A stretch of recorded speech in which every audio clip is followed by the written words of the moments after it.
Hey there, Mr. Reddit here. Welcome back to another episode of r/entitled parent stories. Our first story we'll be reading today. Am I the jerk for wanting my girlfriend to share rent with me when she moves in?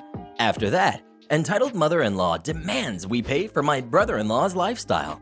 And after that, entitled brother tried to trick me into letting him live with me. Now for every thumbs up this video gets, one Karen has to pay rent. But I can't afford it! So please smash that like button. And if you're new, subscribe and turn on notifications for new stories from Reddit every single day. Am I the jerk for wanting my girlfriend to share rent with me when she moves in? I, 31 male, met my girlfriend Sarah, 26 female, a little over a year ago. She's currently unemployed and has moved back with her parents after she and her ex-fiance broke up. I met her parents several times, although I thought it was a little early, but they seemed okay-ish. Last week, she told me that her parents have been wondering when I will make a move, meaning that I proposed to her. She said that she wanted to move in with me in my apartment. Now this may sound rude, but I had to ask her if she had found a job, but she said no, and has no intention to work anytime soon. I told her that moving in with me would mean more expenses, higher bills. Besides the rent that apparently I'm gonna have to handle all by myself, she took this as an offense and tried to argue that I don't value her and care more about the money.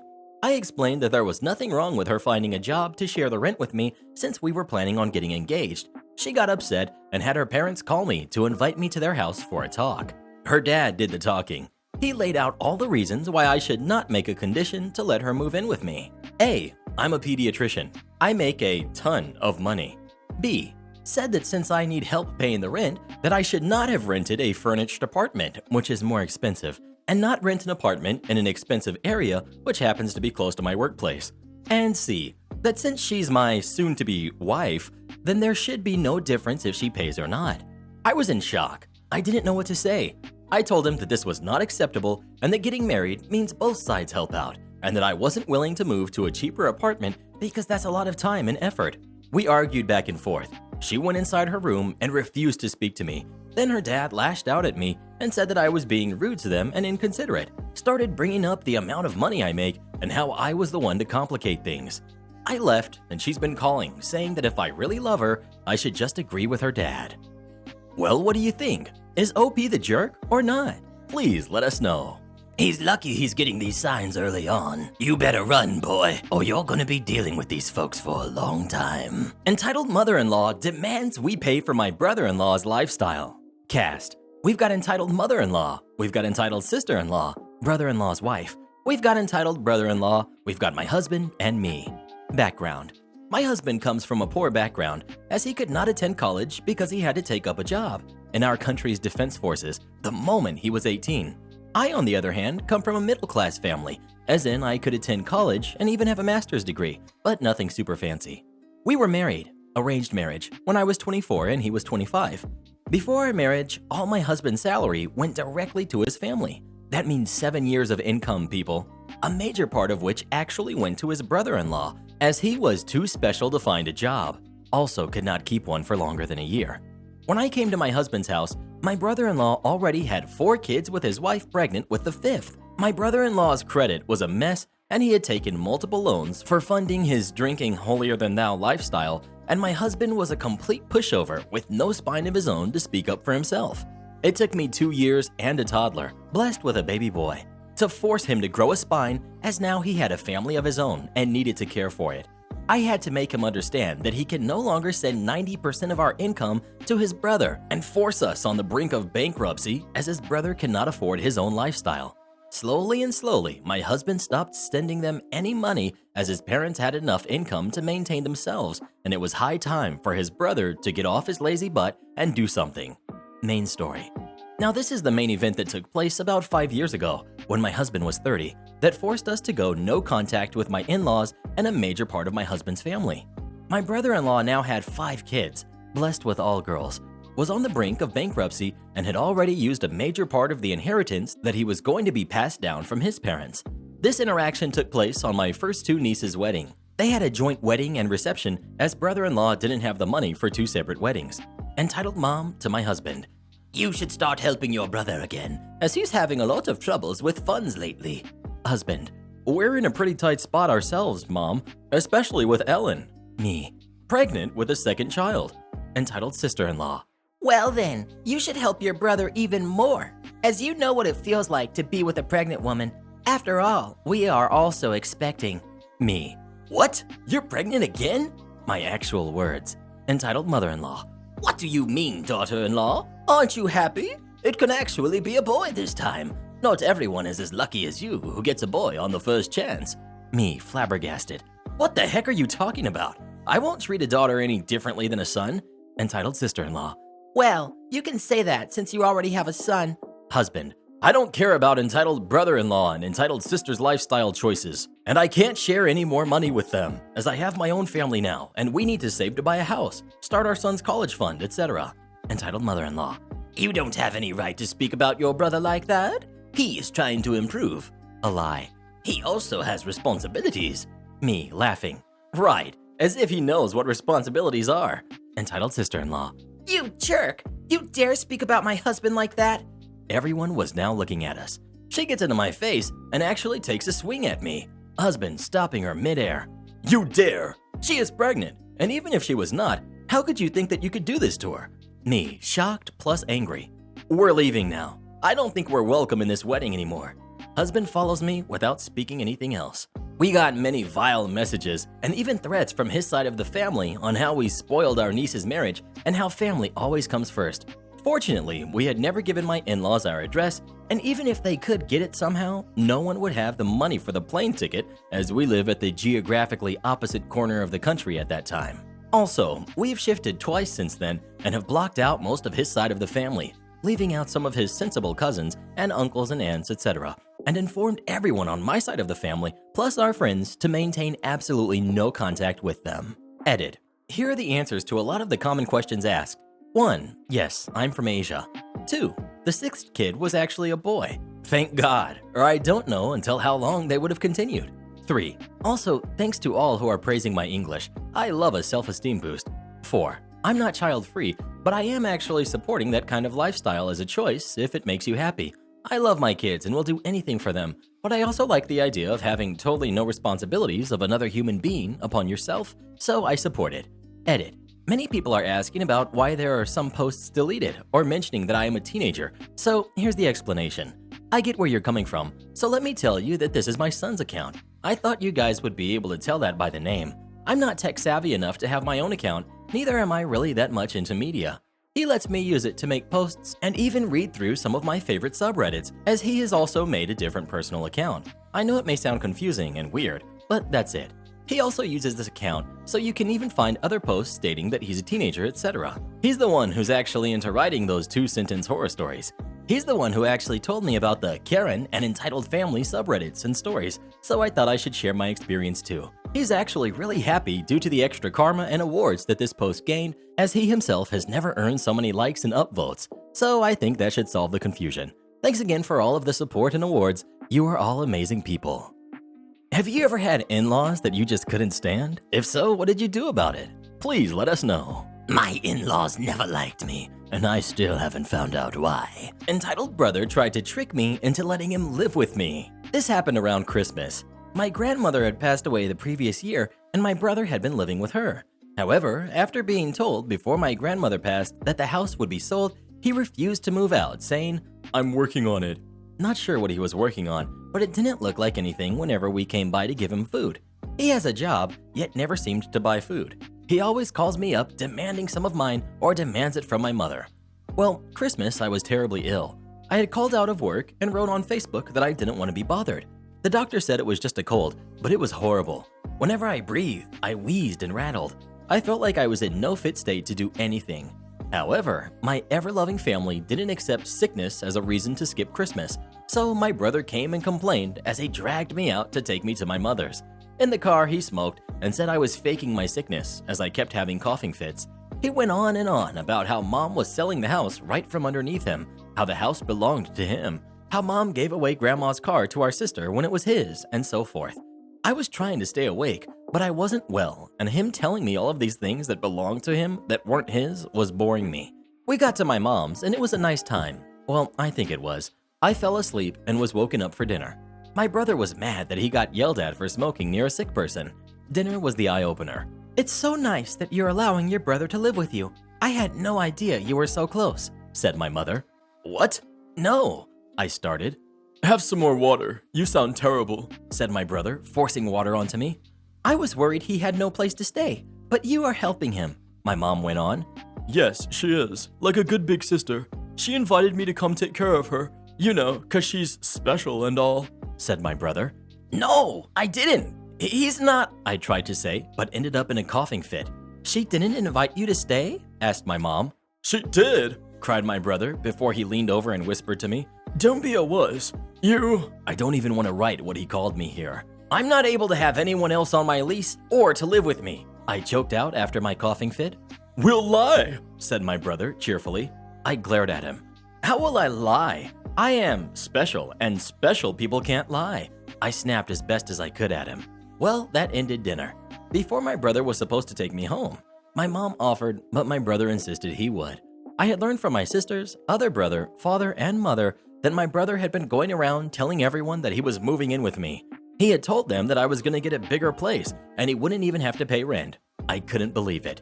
He drove me home. I was mad, but he was going on about how homeless he was when we were going back. So stupidly, after he brought in the gifts from others to me, I allowed him to stay the night.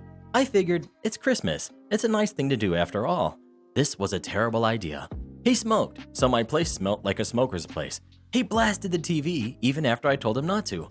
The neighbors won't mind, he said.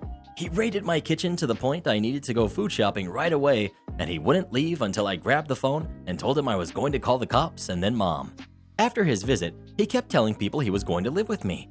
I took longer to recover from the cold, and while cleaning up the mess he left, I found suit marks and even a needle with strange stuff in it mixed in with my cat toys. Mind you, I found that needle by the fact I almost got it in my foot. My home looked like a rock star trashed it. My friends came over and helped me finish cleaning. As the new year hit, my mom thanked me for helping my brother, and I told her, I am not. I love him. For God's sake, I do love him, but he is not welcome to my home ever again. I'm so mad at him, I don't want to see him. But he's homeless.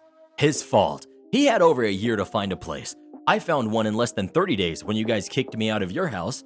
But he is your brother, whom partied like a rock star in my apartment and smoked around someone who can't breathe. Yeah, not having it. Also, there was a needle there. You're diabetic. Is it yours? Nope, I'll ask your brother. Thought that was the end of it. But a few days after that, my friend and I were at my place when my brother stopped in to check on me. As I was now mostly recovered, he explained that the needle I had found was slang for something that he had been using injecting into his warts to get rid of them, and he demanded it back. I told him I threw it out. He offered to take out my trash, which I repeatedly told him I was fine. He finished by giving me a long-winded speech about how useful it would be to have him live with me. I literally had to push him out of the door and tell him I'd rather be eaten alive by piranhas than ever live with him again, as he is a nightmare. As it stands, it's been about 9 months since then. He's now mooching off his friend and still telling anyone who will listen how he turned me down when I asked him to live with me. My mom is honestly getting a bit of a laugh out of it since my brother has been changing the story so much over all this time. I haven't seen him since I made him leave, and honestly, I'm good with that. If your brother or sister asked if they could live with you, would you let them? And why or why not? Please let us know. I'd never let my sister Sharon live with me. She thinks the world revolves around her. Asked me to quit on the spot? Okay, I'll take you up on that. This happened 20 years ago, after I had just turned 18 and during my first real job as a cook in a franchise that has a very creepy clown as the mascot. After working there for 6 months, I decided that I preferred to work as a bartender, so it was known that I was looking to find some job in a bar. This is a bit relevant with what happened. So I was supposed to clock out at 4 p.m. As soon as my shift ended, I punched my card. Yes, we used to punch cards back then, and I was on my way to change clothes so I could leave. As I was leaving the kitchen, a big group of customers, like 10 or 12, walk into the store. So one of the managers demanded I stay to help.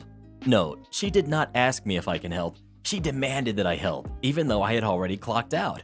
Being 18 and nice, I agreed to stay and help.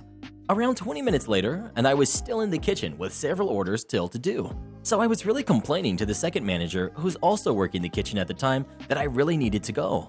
For some reason, the other manager, the one that demanded that I stay to help, overheard my complaints and starts yelling at me that I'm useless and that I should be grateful that I have a job and that I shouldn't say these things as she knows I'm searching for another job and she could fire me on the spot. Mind you, she was not working the kitchen, she just entered the kitchen to grab some stuff. So I told her that I had already finished my shift and I was not getting paid for the extra time I was there, and that I was already late for the plans I had. So she yelled to me, "If you want to leave now, you might as well quit." Cue malicious compliance. I followed her instruction to the letter. I told her, "Yes, I want to leave now, so I quit." I took off my shirt and pants, as they were company issued, and went to pick up my stuff, wearing only my drawers. Even after picking up my clothes, I didn't bother to get dressed, just walked out of the front door like that. My shoes were also mine, so I was not barefoot. I walked to my car where I put on the rest of my clothes. This happened in full view of the customers, as the kitchen is in direct view from the whole store. She was dumbfounded, and some customers even clapped and cheered because they had heard how nasty she was being to me. Later, I found out that she was reprimanded by the owner, probably because everything had happened in view of customers, and I even got a small bonus on my last paycheck. Within the next couple of weeks, I found a bartending job that I kept for a few years, so in the end, everything was for the best. Edit, because people are asking. I'm not from the USA. In my country, you can legally walk in a bar at the age of 18. Edit 2. Because I see a lot of people hang up on the "people cheered" part, when I left, the customers that were there told me that I did the right thing and clapped. I didn't say that I got a standing ovation, and I never said everyone. I just said some people. In my country, people cheer and clap for all sorts of stupid things. Glasses fall down and break, people cheer. People get in a fight, people cheer. It's more common than you would think. But even if you do not believe me, that's okay. I just wish that I was able to entertain you.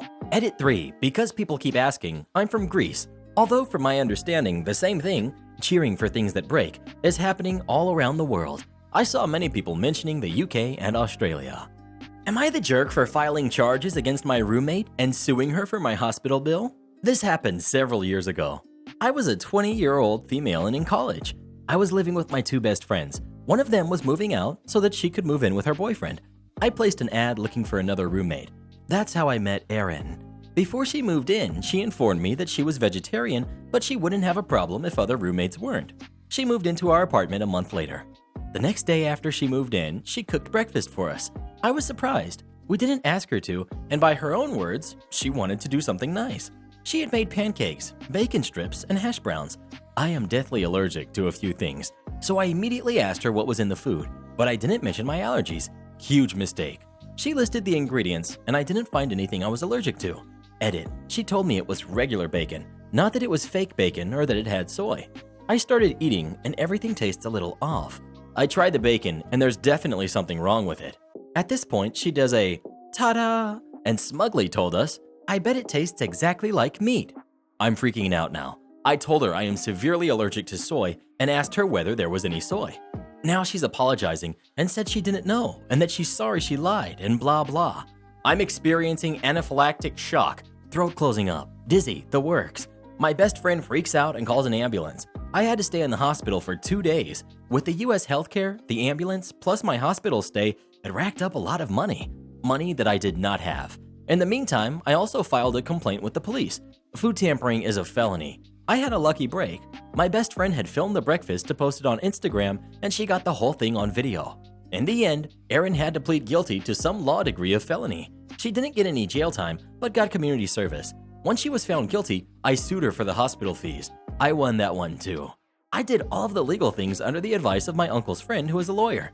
He said something about how it would be easy to sue if she had a guilty charge. I also did not have any contact with Erin during any of this under the advice of my lawyer. Erin's scholarship was canceled and she had to drop out. She also went into debt paying medical fees. I saw her on Facebook a few days ago and she's still down on her luck. I guess a felony charge makes it very hard no matter how small the charge was. I know she's the jerk for lying about food. I want to know whether I'm the jerk for everything I did after. Because bottom line is, I basically messed up her whole life because she put the wrong ingredients in the breakfast that she made only to do something nice. Edit. You guys are complaining like as if I wrote the law on tampering food or like I was the one who decided what charges to file or as if I was the judge or jury that gave the verdict. This is a snore fest. Throwing the account away. You guys can keep whining all you want, but that doesn't change the verdict. Well, what do you think? Is OP the jerk or is Erin? Please let us know. That's why I don't do anything nice for anyone. I just don't want it to backfire on me. No, I'm not working overtime since I already told you my last day was today. It was 1994, and I was just laid off from my last job as the general laborer at a machine shop. Was seriously pounding the pavement when my middle brother calls me up and tells me about a job in a local machine shop. I've done a bit of machining while in the last shop, but nothing where I would be actually doing setups and measurements, etc. I was really just the help, but what the heck, nothing to lose. Owner basically hires me on the spot at about $2 more than minimum wage at the time. For me, I was just glad to have a job, so I was doing fairly well, considering I was only out of work for basically 3 weeks. Over the next 4 years I worked there, but was really mistreated by my boss. If you messed up, even in the most minor way, he would scream at you for a solid 10 minutes. If he and his wife had an argument, he would take it out on the few employees he had by screaming at whoever was in his sight that day. Finally, it's the end of 1998, and my brother and I are out looking for new jobs while still working at the shop. My brother happens to find a job and announces that he's giving his 2 weeks notice. For the boss, this was very sudden, and he did not understand, but when my brother tells him that he's leaving for more money and benefits, he actually coughed and said, "What? I pay every one of you what you're worth." So we're all clear, our current rate was $8 an hour, which literally meant that my best raise each year was 35 cents. At this point, he really tried to figure out what the other employer was offering my brother, but I was not about to tell him, and neither were the other 2 employees at this point. We were all tired of his crap. 2 weeks goes by, and my brother is finally gone, and now it really hits the fan. Now he has to get on the machines and do work he hasn't needed to do in years. He couldn't ask anyone else, and no one had answered his ads for a machinist working for the meager amount he was offering. At this point, I was working a complete center of CNC machines, which included multi-axis mills and multi-axis lathe for a large group of select parts. I could do a complete teardown and reset all of the setups on the machines, write all of the code for programming the machines, G&M code for those of you who know what I'm talking about, and also make just about any part you can dream of on the main Hass mill. About 6 weeks goes by, and another employee quits for other reasons, but really is just more of the way he treats us.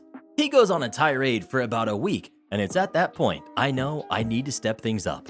Christmas is on Friday, and it's the Monday before, and he comes into my shop center and hands me an envelope.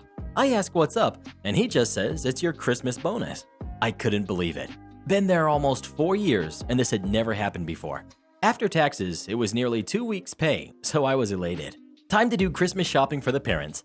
Later that night, I sat down and realized it was really a bribe to hold me there as long as he could, so he could hold me there. Fast forward to right after New Year's, and I get a call from who would become my next employer.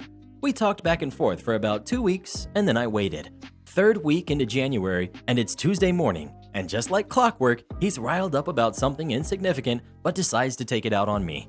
After he's done his tirade, he stomps off, and I head to the back of the shop to make a phone call. Speak to the employer, and the shop foreman tells me I'm hired and asks when I can start. I say that I would like to offer my 2 weeks, and he says absolutely. See you in 2 weeks from the Monday coming up. I hang up the phone and walk up front and wait till he turns around, and I simply say, "You have my 2 weeks," and then turn around and walk out of his office. About a minute later, I see him stomping off to his house. Shop was in a very large garage on his property. Lunch came and went, and still no boss until around 2 p.m., and suddenly he shows up and starts saying that I'm very ungrateful, not just for him teaching me everything that he knows, but also for giving me a bonus that I didn't deserve. At this point, we had been on overtime since earlier last spring, but he didn't want to pay anyone what they requested, so he was forced to have us all work overtime for almost the full year so far. With my brother gone, it made things even more crazy, but it was expected. On to his tantrum. I listened to his idiotic ramblings and finally just said, "I'm done." His final retort was that he never should have hired me in the first place. At that point, the only way I can describe it was the break of a pencil in my head. That sudden crackle, then clear break of the wood that is crisp and thorough. I simply coughed to shut him up and said with the same clear tone that I had heard in my head, "Today is my last day. No need to extend this 2 weeks." He simply said fine and stomped off. This is actually where I thought I was feeling the best I had felt in a long time. I was wrong. 2 hours later, I was finishing up packing away all my tools, and I had finally shut down my machines for the last time, and he walked back into the shop. He was livid. "What the heck are you doing? You still have work to do before you leave today." My response was, "I'm not working additional overtime since I already told you it was my last day." With that, I picked up my last set of tool cases and left the shop, never to look back again. Hope you enjoyed my experiences, and sorry for the long-winded malicious compliance. For those who want to know, the employer I moved to paid me 3 times my old rate And yes, they gave really good Christmas bonuses every year. Am I the jerk for giving my mom a fake number when she asked for my job's contact info? I'll give some backstory first. I'm female, 18, and my mother, who's 50, is extremely clingy. I have no idea why, but she's always done this. I've always been the most independent out of all of my siblings, and therefore she's always trying to be in my business. I understand that she's my mother, and I love that she cares about me, but there are times when I must draw the line. At my last job, she would demand I text her whenever I get to work and whenever I leave, which was extremely doable. However, sometimes I'd arrive a bit later than I wanted and would have to immediately begin to work. I wouldn't be able to text her, and she would flip out every time, calling my phone 20 to 30 times and calling my siblings and father asking where I was. She began to call my work phone, which was extremely embarrassing for me because sometimes my boss would answer. Once when I was driving to work, my phone wasn't plugged into my Bluetooth, and so I couldn't text or answer calls. She then called my boss's personal phone number, which I still have no clue how she got, and asked him about me. I was furious and told her if she had just been patient for 5 minutes, I would have answered, and she didn't get it. I'm always a perfect child and do everything she says / never get into any trouble, so I don't know what the obsession is about.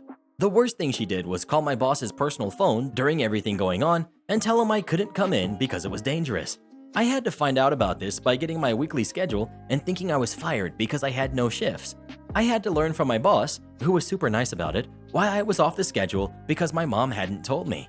It was the most embarrassing moment I've ever felt, and she didn't understand why I was upset with her about it. For my new job, I've tried to set boundaries. I've told her my job has our emergency contact and that I would text her when I arrive and left. She asked for my boss's name and the store address, which is fine, and then asked for his personal. I gave her a fake number.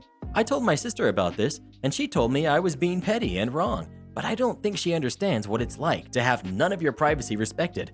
My mother even begged that she drive me to work on my first day while she waited in the car as if I'm a kid. Her behavior is making me hate being around her as well as refrain from telling her anything about my personal life. So, am I the jerk for giving my mom a fake number so she doesn't embarrass me at work? Well, what do you think? Is OP a jerk for giving her mom a fake number or not? Please let us know. Man tells me our store hours. So, retail store setting, shortened due to what's going on, and that day a lack of staff caused us to close pretty early, about 3 or 4 hours. I, the manager at the time, had to stay behind and process online orders leaving our store. I turned off all of the lights, yanked the metal doors closed, and proceeded with closing paperwork / deposits as I will not be selling anything for the rest of the day. All fine and good until about an hour after, when I'm in the stockroom grabbing items for this pesky order. I emerge from the back to find a man in my store browsing, knowing he has pulled open our closed gates and the sign apologizing for the inconvenience. Me: hello sir, I'm very sorry, but we're closed. Man: no, you close at 7. He continues on his shopping adventure. Me, trying to be as polite as possible. Unfortunately, not today. We had to close at 3 today due to a lack of staff. I'm going to have to ask you to leave. Man: no, you close at 7. I'll continue shopping. Thank you, I don't need help. Me: sir, again, we're closed. We have a sign up saying we're closed, and mall admin also knows we're closed early. If you don't leave, I will have to call security. This man gives me the dumbest look, literally drops the items he was looking at, shakes his head, and starts towards the door. Man: you really should have a sign up saying you're closed. As he opens the metal gates again and leaves, I stood there, so astounded. I turned the lights, music, and outside store sign all off. The gates were closed, and this man just wanders in. Just why? Entitled Karen tries to claim my phone as her own. So I was sitting at KFC playing on my phone when innocent kid saw and asked what game I was playing. Hey mister, what game is that? Me: oh, this? It's called Jetpack Joyride. You basically have to try to go the furthest without touching lasers or zappers. Oh, cool. And proceeds to go back to his mom. Mind you, I'm sitting at my table waiting for my food to be called. Entitled Karen: excuse me, can my son play on your phone? You see, I don't have that game installed and can't find it. Apparently she doesn't know what Google Play Store is. Me: sorry ma'am, but I can't as I just recently got this phone and don't want anything bad happening to it. But the app is on the Play Store if you want to download it. Karen: I have no data on my phone. She said this with a slight smirk. And my son really wants to play it. Me: look, I would if I could, but I also need my phone as I'm waiting on a very important phone call, which should be happening any time now. This was a lie. I just wanted her to go away and leave me alone. Karen, obviously you're not, as I can clearly see you are playing a game. Me, yeah, I'm playing a game to pass the time. Doesn't stop me from answering calls. She huffed and stormed off. I heard my order being called and decided to go collect it from the counter. Me being me, I decided to leave my phone on the table, and boy, shouldn't have done that. When I got back, it was gone, and I immediately looked at entitled Karen's table, and my phone was in her hand as she was giving it to her kid. I go to her table. Me, excuse me, what the heck do you think you're doing taking my phone? I told you my son wanted to play your game, and what my kid wants, my kid gets. Me, you have till the count of 3 to hand it back before I get the police involved. Innocent kid goes to give me the phone back when entitled Karen takes it out of his hand. I told you my son wanted to play on your game. I start to count with my hand out. Karen calls for someone over. Employee. What seems to be the problem, ma'am? This guy is trying to steal my phone. Employee looks at me. Is this true, sir? Me. If it was true, do you think I would still be standing here? The truth is that this lady took my phone off my table when I went to grab my order and will not give it back. You liar. Me. You see this watch? I point to my watch. It's a smart watch, and the beauty of this thing is it has a Find My Phone feature, which when pressed will make my phone make an audible noise. Karen starts to lose her color a little bit and thinks I'm bluffing. Me to entitled mom. Shall I show you? Karen. I just realized I'm late for an appointment. No, you sit right there. I tap my watch a few times, and to her amazement, my phone actually went off in her hand. Sorry, that's my notification sound. She stuttered here. I proceeded to press my watch again, to which the phone went off again. Employee to Karen. Ma'am, I suggest you give this guy his phone back. Everyone is staring at this point, with my anxiety skyrocketing. I hate being the center of attention. Karen. He must have hacked my phone with his watch. I managed to snatch the phone back and looked at employee. Here's how I can prove this is my phone. There are 3 ways of unlocking it. Facial recognition, biometrics, fingerprint, and the good old password. I unlocked all 3 times, and to add salt to injury, I proceeded to show my ID to employee, saying, keep a note of this, and proceeded to check my gallery whilst she was looking at my ID. Me. I always keep a picture of my ID on my phone just in case it gets stolen and I have no chance of getting it back. I wipe it clean. Employee checks the picture. Employee. Want me to call security? Me. Yes, please. I get my phone back and allowed the kid to play a game or two whilst his mom was ranting and raving about how they should believe her, and I was allowed to steal her phone. Turns out, from what the kid was telling me, this isn't the first time this has happened. My meal was refunded and basically on the house because of all the trouble. How I love Karens. Please come watch this video next, you will love it. And if you join as a channel member today, we'll give you a special shout out on our next video. And to have us make any kind of video you'd like us to, just come visit us on Fiverr, link pinned in the comments below.